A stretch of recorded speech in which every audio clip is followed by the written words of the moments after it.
Classes, Professor K. Suresh Tejwani, Contract Act, Unit 5, Breach of Contract। कोई भी बंदा engagement करता है तो उसके दो ही रिजल्ट होते हैं।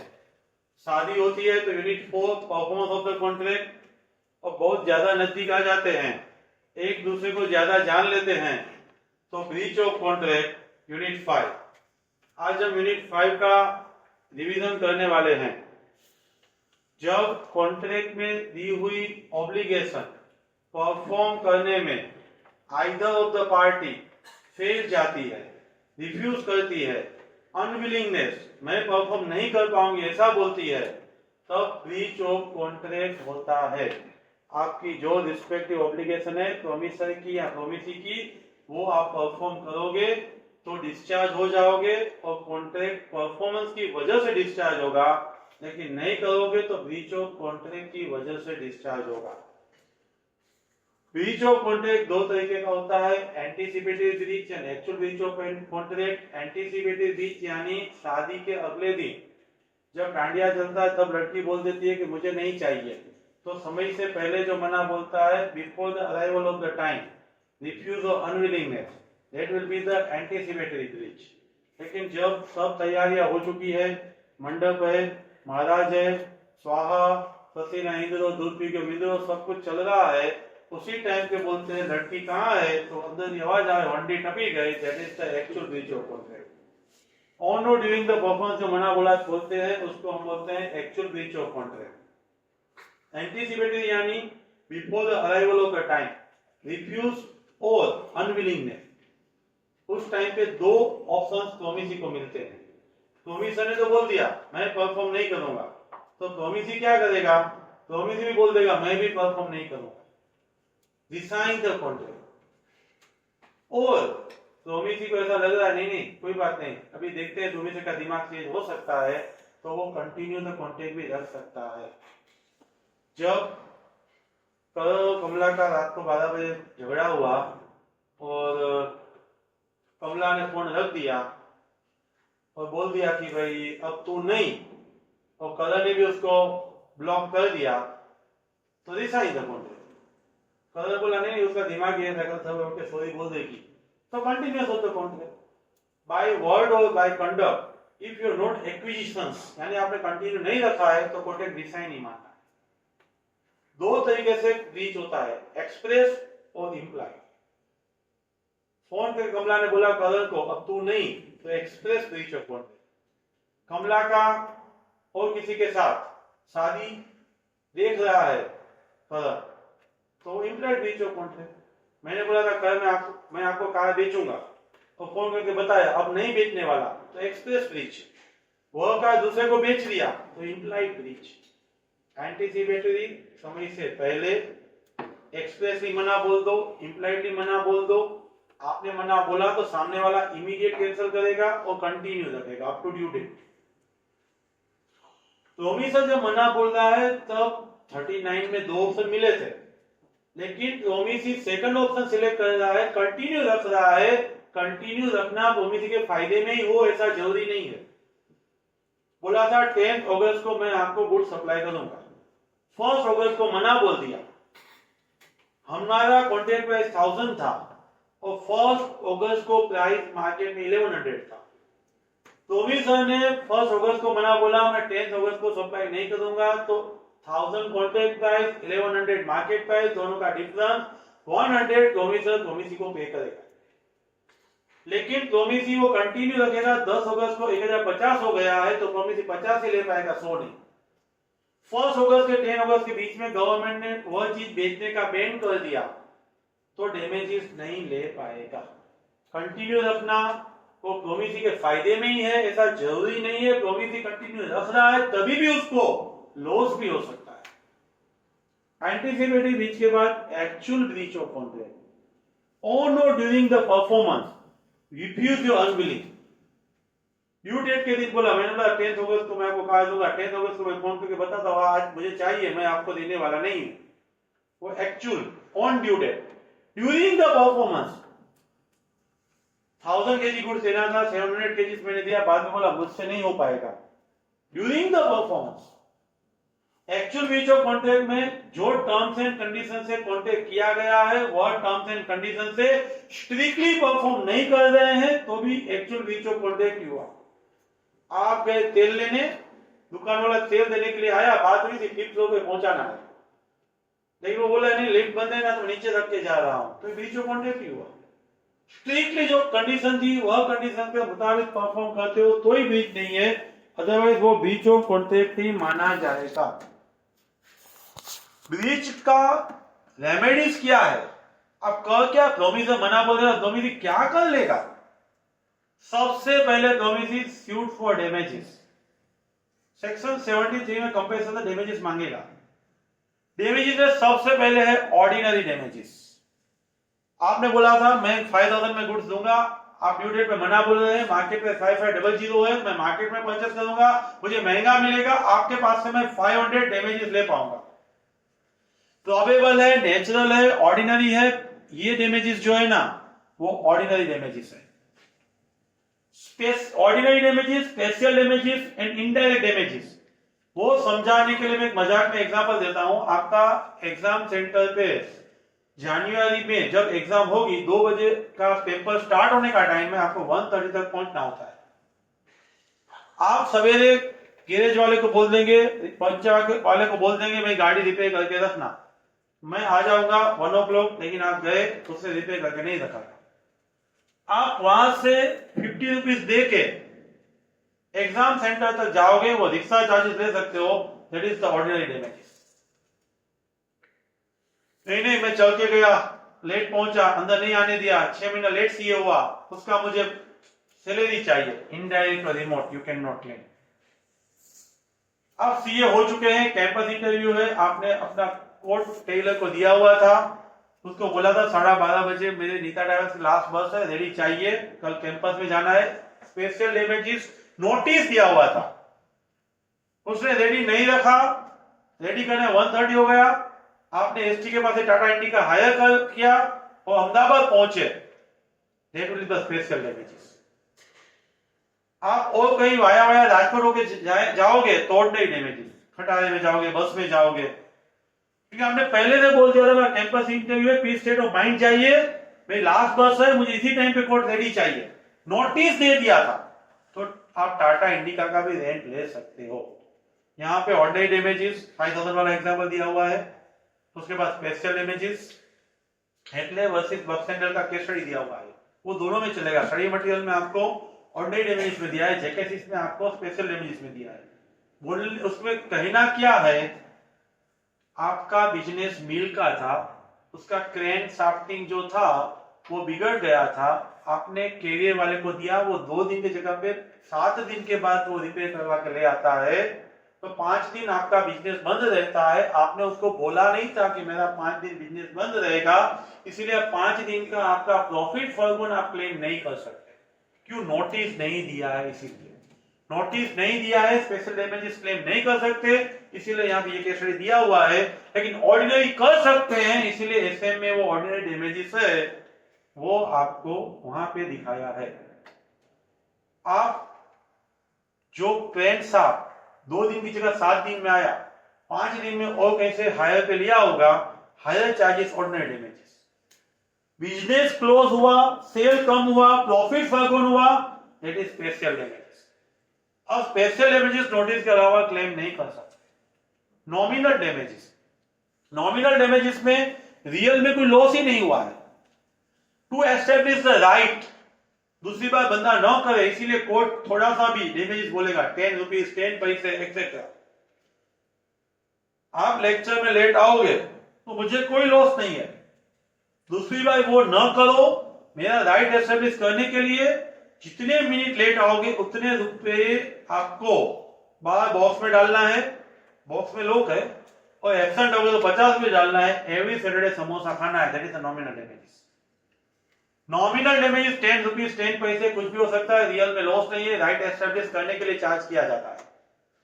विंडिक्टिव डैमेजेस, वैसे तो इंडिया में प्यूनिटिव, विंडिक्टिव, एग्जम्पलरी 2 ही केस में अलाउड है, उसके अलावा आप रियल लॉस रिकवर कर सकते हो, प्यूनिटिव नेचर पेनल्टी रिकवर नहीं कर सकते। दो सिचुएशन में आप विंडिक्टिव, एग्जाम्पलरी, प्यूनिटिव डैमेजेस ले सकते हो। First, that is the breach of agree to marry. तेरे बिना और कोई नहीं बोला था, अब तो आपने डंडा लेके बोला तू तो नहीं। पहले शादी से पहले ही मना बोल दिया। किसी के फीलिंग्स है, किसी का रेपुटेशन है, वो हर्ट होगा, large amount you can claim. क्यों? ऐसा मना बोलने की कोई वजह है ही नहीं, बस मेरी इच्छा नहीं है इसीलिए ना, तो विंडिक्टिव डैमेजेस पे करने पड़ेंगे। दूसरा है wrongful disorder of the cheque. आपके अकाउंट में बैलेंस पड़ी थी, आपने अमाउंट 10,000 का चेक लिखा, LIC का चेक था, चेक बाउंस हुआ, आपका सिविल बिगड़ा, बैंक में एंट्री आई, लोन नहीं मिलेगा, यू आर चार्टर्ड अकाउंटेंट, आपका गुडविल वेस्टेज अफेक्टेड होगा, 10,000 का अमाउंट है, आप 10 लाख का क्लेम कर सकते हो vindictive damages. Ordinary, special, nominal, vindictive. Loss due to deterioration in delay. आपको जो गुड्स एक दिन में, 2 दिन में, 1 वीक में देना था, वो आपने डिले किया, तो गुड्स की वैल्यू कम हो गई, गुड्स बिगड़ गया, और सामने दूसरी अपॉर्चुनिटी थी वो हाथ में से चली गई, तो कैरियर वाले को विदाउट नोटिस भी आप अपॉर्चुनिटी यानी डिटोरेशन यानी लॉस प्लस अपॉर्चुनिटी दोनों क्लेम कर सकते हो। यहां पे डिटोरेशन में स्पेसिफिकली बोला है, फ्रेट कैरियर में नोटिस बिना भी नॉर्मली यहां से अहमदाबाद 1 दिन में गुड पहुंचता है। मैंने बोला नहीं था उसका इंपोर्टेंस कितना है, मैंने आज डाला था ट्रांसपोर्ट में, कल नहीं पहुंचा, 2 दिन के बाद पहुंचा, तो मैं ट्रांसपोर्ट पे अपॉर्चुनिटी ऑफ सेल भी सीव कर सकता हूं। इनडायरेक्ट, रिमोट, बहुत दूर के लॉसेस, डायरेक्टली कनेक्टेड ही नहीं है, 6 महीने का पगार ऑफ सी है, यू कैन नॉट क्लेम। उसके बाद है prefixed damages. Prefixed damages section 74 में आपको डिफरेंस एक्सप्लेन किया है। Liquidated damages as well as penalty. Liquidated damages है वो फेयर, प्री एस्टिमेटेड, जेन्युइन, जो लॉस पे डिपेंड है, उसको हम बोलते हैं लिक्विडेटेड डैमेजेस। जो एक्सोर्बिटेंट है, वेरी हाई है, टेरम टू ऑफेंडर, जिसने गुनाह किया उसे लार्ज अमाउंट कलेक्ट करने का टारगेट है, दैट इज द पेनल्टी।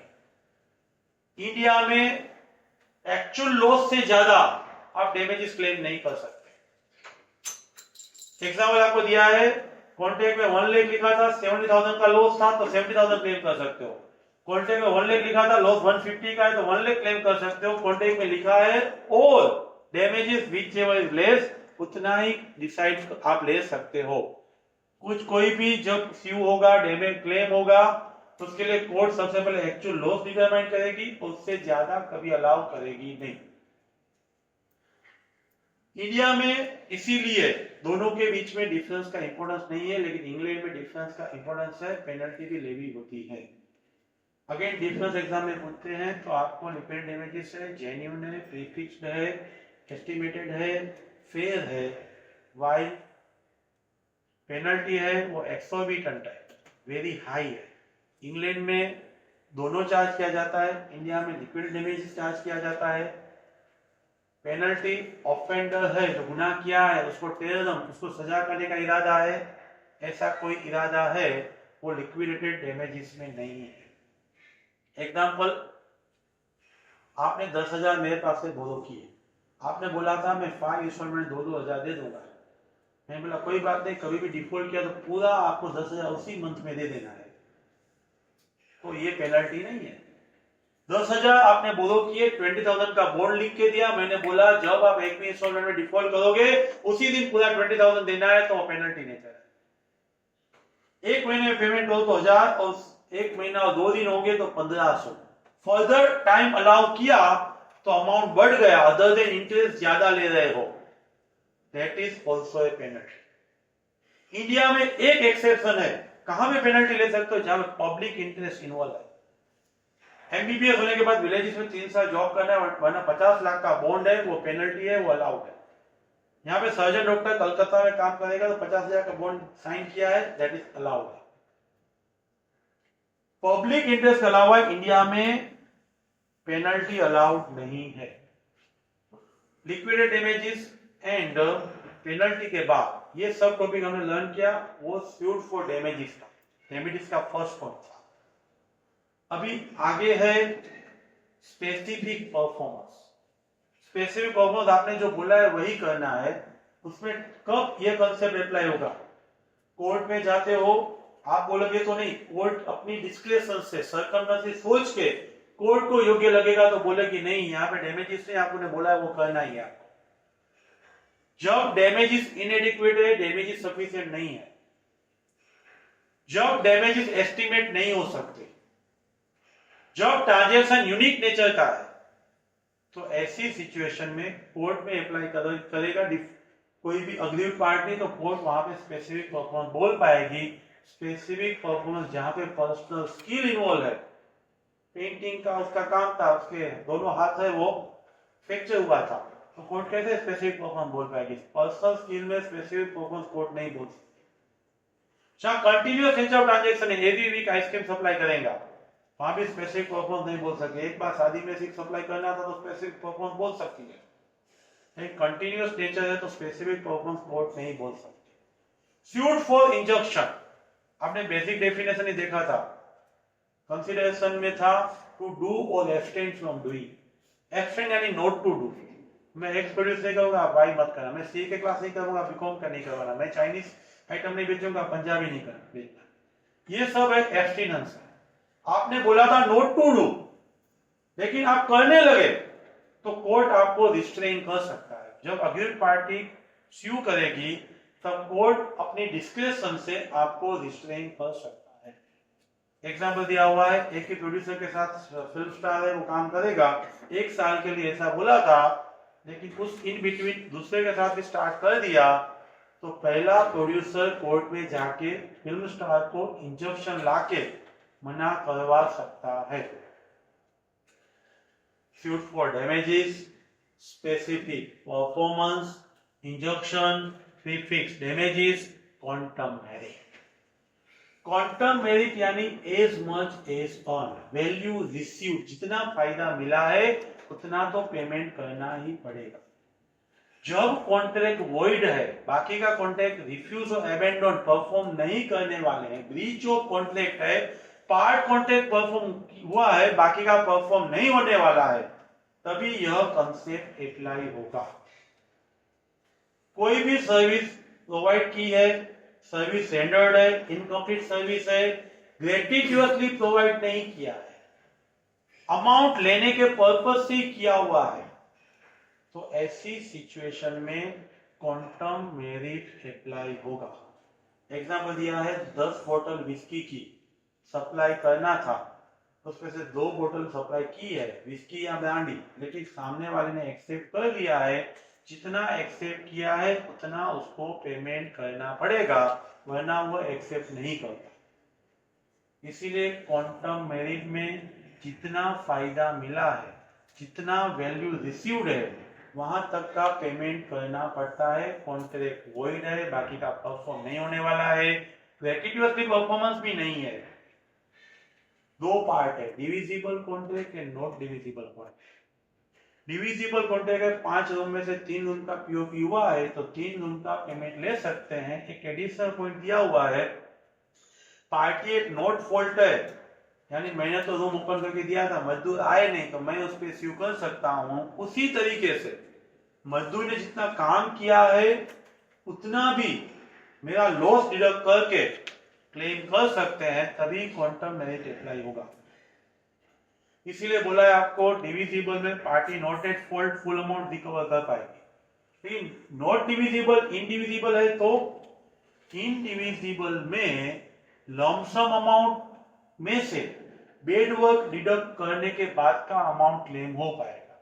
एक ही रूम का कलर करवाना था, हाफ कंप्लीट हुआ था, बाकी का बाकी था, काम 50,000 का हुआ था, लमसम 35,000 डिसाइड किया, तो काम बिगड़ा था, दूसरे से करवाएंगे, 10,000 का खर्चा होगा, तो 25 ही क्लेम कर सकते हैं। इसीलिए आपको रेमेडीज ऑफ ब्रीच में सबसे पहले सूट फॉर डैमेजेस था।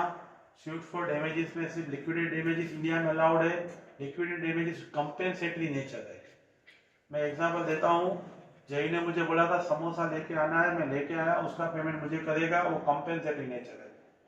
जय को मैंने लो पढ़ाया, आधा पढ़ा हुआ था उससे, बाद में वो भाग गया यहाँ से, तो भी मुझे वो लो पढ़ा है उसका पेमेंट करना पड़ेगा, वो रिस्टिट्यूटेड। इसीलिए आपको यहाँ पे ये समझना है कंपेंसेशन डेमेजेस का है वो कंपेंसेटरी नेचर है, क्वांटम मेरिट है ना वो रिस्टिट्यूटरी नेचर है, स्पेसिफिक परफॉर्मेंस इंजक्शन, और उसके बाद लास्ट टॉपिक है discharge from contract. Discharge from contract में आपको सबसे पहले परफॉर्म करके डिस्चार्ज हो सकते हो। एक्चुअल परफॉर्मेंस में आपने जो बोला था जैसे बोला था उसी मैनर से उसी तरीके से within the time perform किया था। Both the party perform, that is actual performance. Attempted performance, one party ready to perform, one party perform करने के लिए तैयार था, दूसरा पार्टी फैसिलिटी नहीं दे रहा है, तो अटेम्प्टेड परफॉर्मेंस है, उसमें अग्रिम पार्टी डैमेजेस क्लेम कर सकती है। जिसने अटेम्प्ट टू परफॉर्म किया था वो डिस्चार्ज हो जाएगा।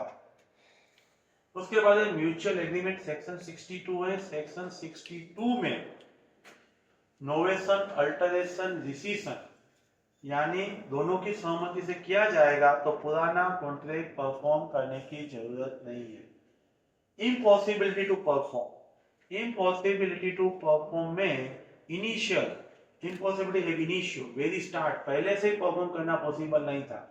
इंडियन ओशियन जय है वो स्विम करेगा तो मैं पेमेंट करूंगा, वो इम्पॉसिबल टू परफॉर्म। स्काई में से स्टार लेके आऊंगा, इम्पॉसिबल टू परफॉर्म। मैजिक करके ट्रेजर ढूंढ के दूंगा, इम्पॉसिबल टू परफॉर्म, वो डिस्चार्ज है। सब्सिक्वेंट इम्पॉसिबिलिटी, आगे 4th यूनिट में 5 पॉइंट थे, यहाँ पे 4 पॉइंट दिए हुए हैं। सब्सिक्वेंट इम्पॉसिबिलिटी में जब करते हो तो वैलिड है, पीछे से कोई वजह से वो परफॉर्म करना पॉसिबल नहीं है। सब्जेक्ट मैटर लॉस, मैं कार आपको बेचने वाला था, कार डिस्ट्रॉय हो गई, वो फर्स्ट पॉइंट है। Second, incapacity of the party, non existence, non occurrence of the thing.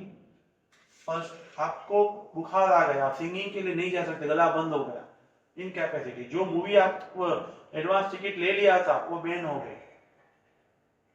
Change in law, wine है वो महाराष्ट्र में बंद हो गया। Declaration of the war, alien enemy, ये सब कॉन्ट्रैक्ट में डिस्चार्ज हो जाते हैं।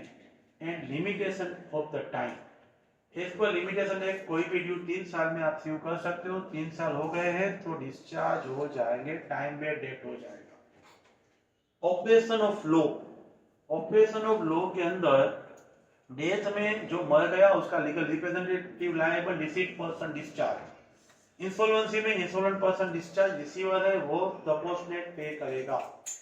ब्रीच ऑफ कॉन्ट्रैक्ट भी हमने देखा, एक्चुअल और एंटीसिपेटेड ब्रीच होगा और डैमेजेस क्लेम करना है, कॉन्ट्रैक्ट परफॉर्म करने में से डिस्चार्ज हो जाएंगे।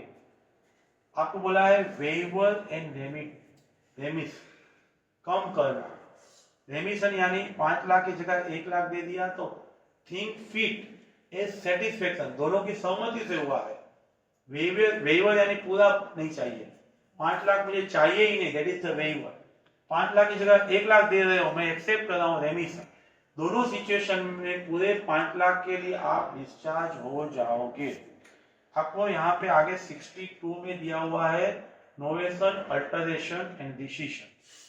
यहाँ पे 63 में आएगा remission and waiver. Impossibility of performance भी आपको दिया हुआ है 56 में, एंड 67 में लास्ट दिया हुआ है आपको promisee refuse to provide the facility. Goods देने के लिए प्रोमिसर आया, प्रोमिसी ओपन करके मकान दे ही नहीं रहा है, गोडाउन दे ही नहीं रहा है, प्रोमिसी रिफ्यूज कर रहा है, प्रोमिसर डिस्चार्ज हो जाएगा। And merger of right, merger of right में आपको एक जगह का टेनेंट थे, वही जगह 11 मंथ के लिए आपने लिया था, 4 मंथ के बाद बेचने के लिए ओनर ने निकाला, आपने वर्क परचेज कर लिया, तो ओनरशिप भी आपका है, टेनेंसी भी आपका है। इंफीरियर राइट टेनेंसी है, सुपीरियर राइट ओनरशिप है। ओनरशिप यानी कि superior right will be valid. And 75 में ऐसा भी बोला है डैमेजेस कब क्लेम हो सकता है, राइटफुली रिसाइंड कॉन्ट्रैक्ट हुआ है तो ही डैमेजेस क्लेम कर सकते हैं। मेरा ही डिफॉल्ट है तो मैं डैमेजेस ब्रीच ऑफ कॉन्ट्रैक्ट की वजह से क्लेम नहीं कर सकता हूँ। Thank you very much.